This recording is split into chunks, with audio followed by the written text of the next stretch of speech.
Hundred spokes and new clothes.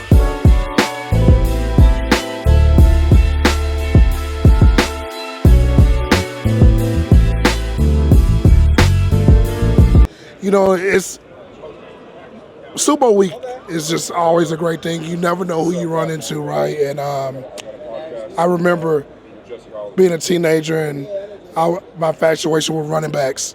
I would see a guy on the field, being a Cowboy fan, right? But I saw this guy with the white and green elbow pads running across the field. 1,800 yards, winning fantasy football leagues across the world. We got the great Ahman Green in the building. How you doing, sir? I'm doing good, sir. How you doing? Yeah, doing great. So, football legacy, man. I love talking that. And just for you growing up, who were some of your favorite football players? Oh, I love that question. Let's start with the running backs. For me, Walter Payton, Barry Sanders, Bo Jackson, Marcus Allen, just to name a few there. Okay. For old school, because my dad was old school head, had me watching everything. So Jim Brown, I knew about when I was 8, 9 years old. I knew about Jim Brown, Chuck Muncie, guys like that too from the old school. But for like my young years, like I mentioned, Walter, Barry, Marcus Allen, Bo Jackson, other athletes that was on the field: Steve Largent, Jerry Rice, John Taylor, Ronnie Lott.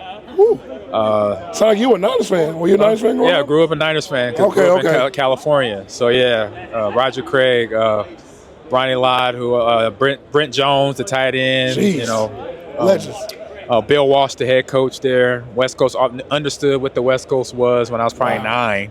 Because my dad explained it. This is the type of offense that, even though it's a pass game, they incorporate the run just enough, to let defenses know we can run the ball and play action you and whatever. So I learned that before the age of 10, understanding that. And then, knowing that, guys like Lawrence Taylor, trying to think, Wilbur Marshall, Richard Dent with the beard, those guys that just were straight up pure linebackers, pure athletes. Wow. And was physical. One part of football that I think people lost art. It's a lost art to be physical. Yeah. And to hit people. Yeah. And to hit people, obviously, especially now with all the rule changes, hitting somebody and you don't get a penalty for it. Oh, yeah. And you still hit them somebody hard. that's attempted murder almost. Right. Yeah. But if you hit any other person out of a quarterback position, you hit them, you can send a message. Yes. And that was my point of running the ball. Like first quarter, I was sending, how you say, hey, I'm going to send you a text. Yeah. I was sending them a message, physically saying, hey, this is what you got to deal with for 4 quarters. Ooh. Ooh. I love it. So, let's just say if I didn't know anything about the running back position, right? Right. And I walked up to you and said, man, I'm into politics. You ever heard of that Mount Rushmore thing, got the 4 heads on top? 100%. Ooh. How does that work for you and the running backs? Oh, man. See, you just heard what I just said. You know everybody. But if I got to narrow it down. So to the 4. I got to go, so for me, my first one is Walter. Okay, Sweetness. But then the next one, just off of yardage, Emmett. Okay, there we go. And our yardage and then prestige, everything, Barry. There we go. And we got one more, right? One more. That's 3. I need one more. Let me see here. I got Walter, I got Emmett and Barry. My number 4 would be, oh, man. I would say a guy during my time. There you go. Let's get it. A guy during my time. And the reason why I respected his game so much is because he made it look just a little bit more easier than I did. Okay. Because his elusiveness and his ability to be able to be another, option for the quarterback out the backfield, Marshall Faulk. Oh, man. Yeah, because he was like, I don't want to say a souped-up version of Roger Craig, but it's almost, you can say that, right? Like, I wanted to, B and A. I say A, Roger Craig, because he's the first back to rush 4,000, catch 4,000. Yeah. People forget that. Oh, yeah. And he was a Nebraska running back, where they say Nebraska running backs can't catch the ball. That was said to me at my pro day and combine, and that was in my, little, I think even, what's his name? With the slick? Mel Kiper. I'm going to probably see him in the day, and I still haven't. This is one point now I got the courage, because there's more. I didn't know if I could say it without being respectful. But now I learned I'm a commentator, so I can say respectfully, if I run into Mel Karma, I'm going to ask him that question. What did he see or what did he not see in me? Yeah. Because he said that I couldn't catch the ball. But I'm like, you didn't do your homework. I played baseball. Oh, so you're a baseball guy. I was a baseball guy. You about to speak my language then. Yeah, exactly. Right, because when I found out Pat Mahomes was a baseball guy, I said, oh, we got problems. The NFL got a problem. I said the NFL, because his dad was a relief pitcher in the Major League it's a problem. 20 years, yeah. I said, if he gets on the football field and barring injury and barring coaching staff, this kid is going to be an issue in the NFL. And so far, I think he's been that. He's been an issue for the rest of the 32 or 31, but for a godsend for the Kansas City Chiefs. Since you're a baseball guy, man, and look, you know how tough it is to play that sport. Yes. I got to ask you, because you train hard to do one thing, right? Like Correct. You, as a running back, you train to be a running back. Yep. But in another sport, there's a guy that not only can hit 50 home runs, still 50 bases, but can throw 100-mile-an-hour. You're talking about Shiny. Shohei Ohtani. Yeah, Shohei Ohtani, yes. What do you think about that? Because, like, this is some history that we get to see in our lifetime. We didn't see Babe Ruth. So we're seeing this. Yeah, exactly. Man, when I saw him do what he did this season, just some of the games he was putting up, I'm telling my wife, like, guys just usually don't do this in a baseball season. You don't hit 50 home runs, still 50 bases, and then strike out as many as guys he struck out. Yeah. And be a threat on both sides of the ball. Yeah. Like in baseball, when I was playing early 90s, from about 80, Bonds, yeah. I say about 88, that was my little league years. High school was 93, 94. You didn't have a dual threat baseball player. No.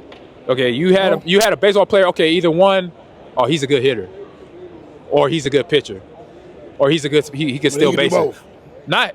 You can have maybe a good hitter that's a good base runner, and he can steal some bases. You may have that, because I was that. I could hit the ball well, and then if I hit an infield ball, I could get a first and get the third. Yeah, because you can run. I can manufacture. My coach taught me that. He's like, by the end of this season, you can hit a single. I'm gonna make it a triple or a home run by the end when you get off the base path. And I was like, but I learned. But you don't see what he did this year, and maybe other years to come, barring injury. Yeah. So what they got in L.A. with Shohan is. I'm like, wow. I said, how could the Angels let him go? Like, what was they thinking? I'm still trying to figure this out. Incompetent organization, man. That's what it is. Oh, my goodness. But, I got to ask you this, man, because in my lifetime, I've seen a lot of crazy highlights. Okay. Oh, I know where you're going. You being a running back? Yeah. I already know. There's a guy playing Sunday, Saquon Barkley. Yeah. Oh, bro. When you saw the hurdle, the reverse hurdle, yeah, what went through your mind?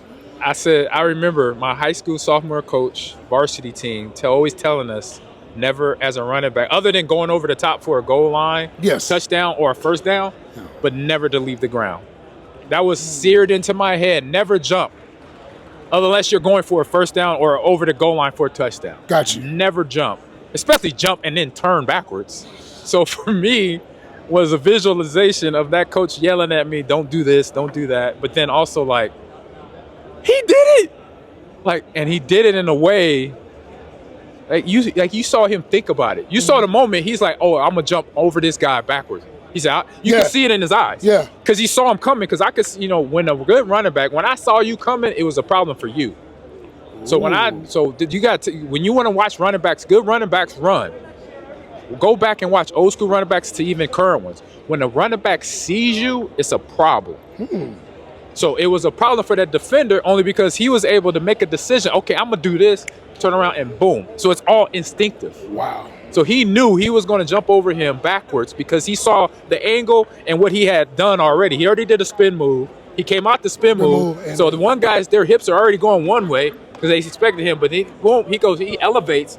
And the guy actually, his momentum takes him under. Yes. It wasn't Saquon jumping over him. It was the guy going under him. Yeah. So he was in mid-flight, and he just paused. The guy flew under him. So, yeah, it was just being an athlete, knowing your body, and knowing what the defender's momentum is going to do when you jump or go around them. And that's what happened on that play. I love that. A few more questions, man. So, Sunday, when you were playing, who was the guy when you looked across the field, you like, this is going to be one of them Sundays I see? Who was that guy? I had several guys. Had two guys in my division. One was Mr. Lynch, John Lynch, Okay. GM for the 49ers right now. All right. Dorsey Levens, day one, told me, whenever we play against the Buccaneers, you find where 47's at first. Okay. Then you look for 99, and then 55. Yep, Warren Sapp and Derry Brooks, okay. Make sure you, at all times when we're playing against the Bucs, you know where those three guys are at. Okay. And then number 54 in Chicago. Brian Urlacher. And then actually, the other problem was 56 or 55. Lance Briggs, yeah. He was actually, Brian, I know we're good friends. We'll go back and forth about this, but I would say Lance was the thumper. He hit a little bit harder than B. Earl. B. Earl, hell of an athlete. He's a Hall of Famer. No, he's straight up. Yeah. But the guy who laid the lumber, if he caught you slipping, was 55. It was going to hurt. Man, I love that. The running back position now in the league, we just talked about Saquon. Yeah. Teams are starting to realize that you got to run the football.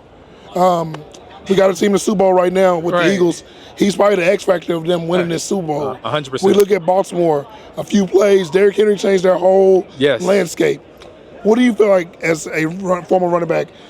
Do you feel like teams are starting to realize that running backs matter? Because I want to ask you about an upcoming draft. Ashton Jency, what do you see him going at? What do you think about his draft prospect? Got you. Where you want me to start? Start with the running backs in the NFL, how teams are doing it, then we'll go to that second. Okay, and so with that one starting off, this is more like what's his name? You watch P and Kill? I do watch P and Kill. You know, they're old episodes now. Yeah. You remember the substitute teacher one? Oh, yeah. It's kind of like that. It's like, didn't I just do this again? Yes. Didn't y'all? He takes it too far. It's so it's like these NFL teams are taking it too far, trying to devalue the running back. Okay. Like, wait a minute. Speaking my language. I said, didn't the NFL start 100 years ago with running the ball and it's 3 yards cloud of dust? And then, by the way, in 1970, the Air Coryell came out and we were throwing the ball. But the only teams that was winning Super Bowls was teams that ran the ball along with the 49ers, New York Giants, Dallas Cowboys. Yeah. Let me go on, keep going. No. So the teams that won Super Bowls also ran the ball. I mean, the Pittsburgh Steelers, Franco. Exactly. Yeah. You know, so you can't. The founding fathers of football. Yes, it started with run and defense, but then pass came in later, like I mentioned. So if you don't have those facets, you don't have offense, defense, and special teams playing at a certain level. Not saying a high level. A certain level to accommodate your talent and your coaching. That means everybody being on the same page at the same time. So when I say on the same page at the same time, they're winning games and they're winning the NFC, AFC championship games and they're winning Super Bowls. They have the right formula. So that means they're doing the pass game just enough and the run game just enough. Because when you do too much, I say you do too much pass game, that's when you have problems. Yep. Because the ball's in the air too many times for a defender, O-line, or D-lineman to tip the ball, back to the other team. You know, for Saquon, no fumble issue. So the running back usually secures the ball better than the quarterback throwing. For interception. So that's where discrepancy, where you fall in love. Oh man, we got 6'4", 4'3" out here that's going to go against a DB that's 5'8", 180. It's going to out-jump him every time. Well, he has a strong safety that might come over and help. He might have a free safety that come over and help, or the D lineman gonna get back to your quarterback before the quarterback get the ball off. Yeah. So you got those things you got to plan for as an offensive coordinator to say, dang, you know what? We didn't have the O-line like we had last year. We could do this. Yeah. So now we might have to adjust and you know what? We might have to run the ball a little bit more. You know, so with the teams that devalued the running back, they unfortunately pay for it. Wow. That's in my opinion, because football is a run and a pass game. If you don't do both, you're going to have a hard time, finding your identity as an offense. Yes. Because if you get the run, you got the pass game going, and then you get shut down, then who are you? Yeah, and weather is a big part of this too. Exactly. You know, this time of the year in most of the upper states, it's about 0 degrees. And if you don't have an O-line that wants to grade the dirt with the running back, you're going to be a stalemate. Because your wide receivers ain't gonna want to catch the ball if their minds ain't right about catching the ball cold weather. They got Brett Favre throwing the ball. They look good at to go to. Right, exactly. There you go. I like that. Exactly. You feel me? Yeah. You know. So if I'm a defender, I'm sitting there. I'm looking at Jalen Hurts and Saquon. I'm like, okay, we got a problem. We got a guy who who actually comfortable throwing the ball, and he can, you know what? He can actually use his legs too. But then we have this other dog behind him. He's almost rushed for 3 stacks already, and we're not even to the damn Super Bowl yet. I'm like, defensive coordinator, what's the game? Spagnola, what we got cackling this game? You know, who we gonna try to slow down first or stop? And so that's the dilemma KC has. Not saying that Spagnola can do it, because he's proven himself. He's proven defensive coordinator. Chris Ford said it last week. I hope he doesn't get a head coaching job. He stays where he's at as a defensive coordinator. I might have said his name wrong, Chris Ford, but the D lineman from Kansas City. Chris Jones. I always get I always say Ford. I don't know why I say Ford. Jones. Saying when he said Spagnola, stay where you are. Basically, don't be a DC. Don't be a head coach. Because everybody wants him as a head coach, right? Because of what he's done. He did this with the Giants when he was there. Now he's doing it with Kansas City and Andy Reid. Who would not want him, right? Yeah. But I've always said this as an NFL player. This is the first time I'm saying it because this is the first time we ever done a show. But for anybody I've done a show with, I always said the best jobs to have in the NFL is OC or DC. Because you don't have all the responsibility as the head coach, and you still get paid well enough. And you still get the players that are you can make the best player, or they make you the best coach because of their talent. True. As a DC, you could have a defense like the 85 Bears did, or the 2000 Buccaneers, or the Ravens from the 2000s, and just be the DC the whole time. You still hear those guys' names. They're the coordinators. You'll hear about Vic Fangio. You hear about, trying to think, Spagnola right now. You hear those names, and they're just the DCs. Just DCs. Because they know the players from both sides of the ball sometimes, you know. So they understand, okay, they got to work with the offense to get their defenses ready. So they learn from the offensive coordinator, what y'all doing today in run game, what y'all doing in game in pass game. So I can then, you know, prep my defense for what they got to face. I love that. Vice versa. That's how practices go. It's communication against with the coaches to prepare for practice to say, all right, say if we're Philly, we're playing Philly. Yep. Just pick a defense or pick an offense. Ravens offense. All right, we know Philly's defense strong up front. Jalen Carter, those guys, dogs. Back end's really good with Slay and all them. So we're gonna have to have a game to attack them where we're gonna get some cracks somewhere. We gotta start with the defensive front first. We gotta slow them, beat them up early. Are we gonna win? We're not expecting to win it, but we just want to crack here and there to then have enough space to start picking up yardage to then take the top over. Then we do play action. That's when you hit Hollywood. That's when you hit those exactly. guys. That's when we get AJ down the field or whoever, you know, or Baltimore Ravens receiver. Sorry, Hollywood Brown. Yeah, Hollywood Brown. Those guys, Andrews, get them open because now we got the defense knowing, okay, this is gonna be a run game. Okay, but that's that type of party. But then got them believing enough. No, here's the play action, boom, RPO action, boom. Here we go. That's where Muncie is with Lamar Jackson able to get that, you know, production out of them. Yep. Obviously, they're 2 catches away. They're 2 catches away. They did everything to win, and they were 2 catches away. They're 2 catches away this year from being here in New Orleans right now. So cool. Before we get you out of here, Ashton Genty, man. Oh yeah. I want to ask you this because I want to talk about him. What is your thoughts? Because like they always, as you talk about Mel Kiper, as you talk about these draft experts, everybody sort of hides away the idea of drafting a running back early. This guy was a historic college running back. What he did in college was insane at Boise State. Yes. Let's take off your former running back lens. Let's put on the scout lens for you. Yes. What do you see in him being a first-round pick, and what do you see him as the NFL landscape for him? Okay. So what I had a question about before the college football playoff games, they got answered. So in his conference, Mountain West, we're not all NFL caliber team. You know, there's a couple first rounders. I'll say out of every conference in college football, we know where most of the first rounders going to come from. ACC, SEC, Big Ten. Yeah. Right. But then the smaller conferences, they'll have 1 or 2 guys come from their schools. Right. And so he's going to be one of those 2 guys. But I mean, defensively, offensively, what have you. So him coming from the Mountain West, the competition level every week to week, he was able to kind of grown man these defenses basically from teams from that From that, yeah. So when he got into the college football playoff and they had Arizona State, if I'm not mistaken. Penn State was Penn State. Penn State. Penn State. That showed me, because something I saw with another I say it was another great college running back, good friend and somebody who I know, Melvin Gordon. Ooh. Detail there. I pointed this out when I was watching his game when he was at Wisconsin. He had first-round All-American lineman at Wisconsin. And what happened to him after he got past the O-line? What did he do most of the time when he was at Wisconsin? When he broke the line of scrimmage, what happened? He didn't get touched. He outran everybody. Gone. He was gone.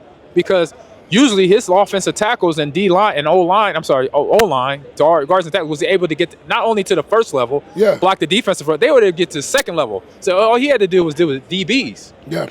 For Ashton Genty, when he got into that college football, saw the hats coming down. So now his linemen couldn't get to that second level as they could do against Mountain West teams, right? So with that, you had Penn State DBs, linebackers, unloading on this kid, and he's still taking the hit, still taking the fire. Oh, yeah. So he will be, I already know where you already projected, where guys already projected him second round. He is definitely that, if not a little bit. I would take him late first round, to be honest. Okay. So if I'm a playoff team, I grab him. Oh, yeah. Because then, if I'm Ravens or if I'm Kansas City or if I'm Green Bay, to have any guy coming him off the bench like that, he's a little dynamite to me. He's a problem. Because not only can he run the ball, he could catch the ball too. Yep. And if he doesn't, I didn't see a lot of pass plays, but he's going to learn how to pick up the blitz if he doesn't know now. Yes. At the next level as a running back. If you're going to be an all-round running back, and I'm not saying all-pro, all around. That means you do you don't become, sometimes you're not a pro brother when you still do everything in the backfield. That means pick up the blitz, run the ball, catch the ball, and sometimes tackle the ball. Because you got an interception, fumble, return. You got to tackle that guy from scoring the touchdown, right? Yeah. So all around back, I see him doing that because he is built like a little, what's the tanks they built back in World War II? That's what he's built like. Yeah. He's like a bowling ball almost. He's a little bowling ball. He's low to the ground. I've seen him kind of do some stuff like Saquon, and his build is a problem. I always say, if you're a running back, the ideal height and weight, anywhere from 5'11" to 6'1", and if you're in that 210 to 220 range, that's where you can suffice in the NFL efficiently, physically, be I say longevity, because when you're anything either I won't say too high no more, because Jared Henry broke that. Because years ago I would say running backs can't be over 6'3", and Brandon Jacobs, very few could be 249 or whatever. But Jared Henry then corrected all of us. Yeah. But if you're any lower than that, so if you're not the height wise, it's more the body weight. Because somebody that's going to do well once he gets healthy is Corum out in San Diego with the Chargers.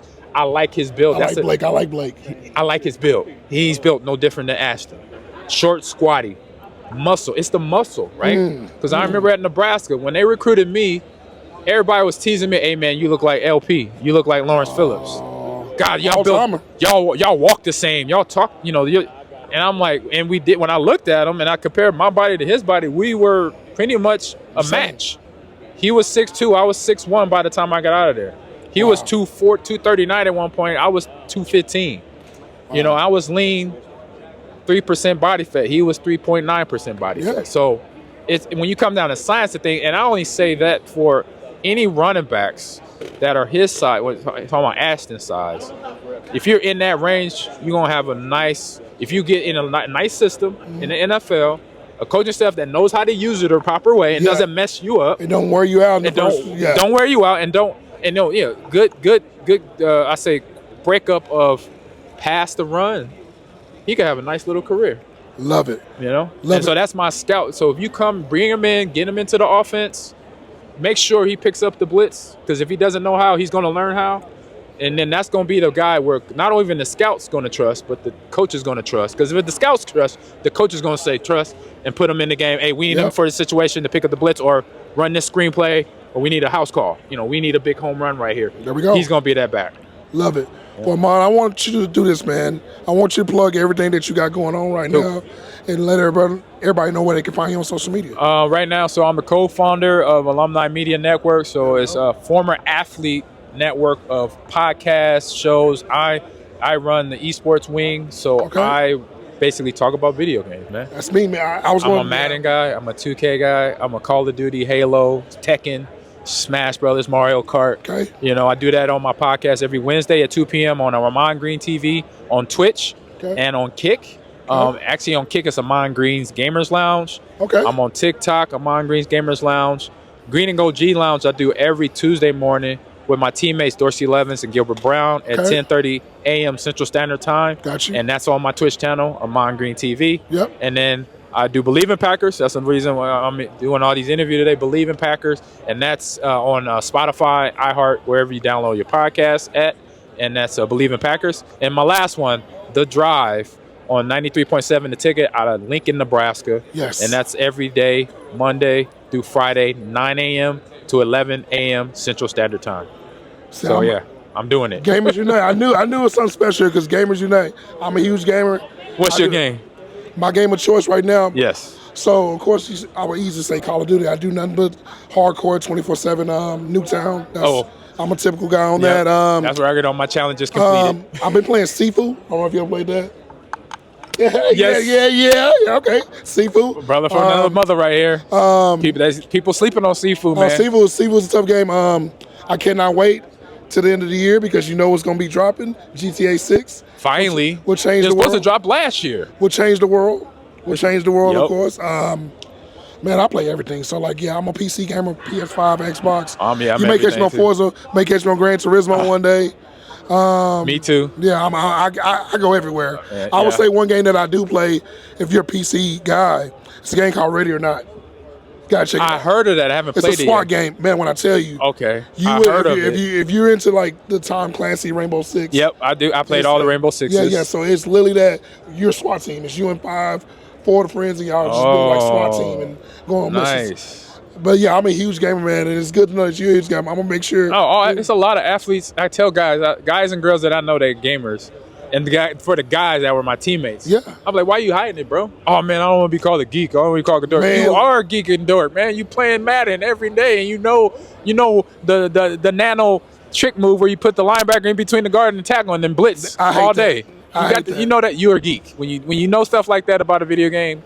Just don't deny it. Don't deny it. Don't deny it. You know what? Let the gamer come out. We're gonna end it on this note, Dan.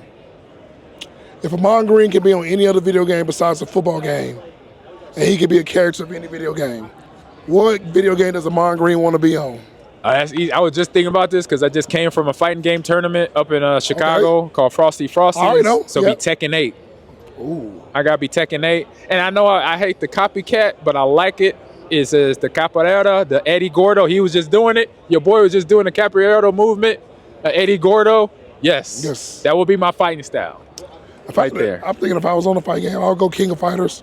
Oh, okay. I like that. I go King of Fighters, man. I'll go King of Fighters. I don't remember all the fighters yet, so I couldn't spout out. You got Terry Bogard on them, like those guys. Yeah, I know Tekken. And I know Street Fighter very well. But I know King of Fighters. I know of the game, played it very much. I love this, man. Well, man, we definitely going to be chatting again.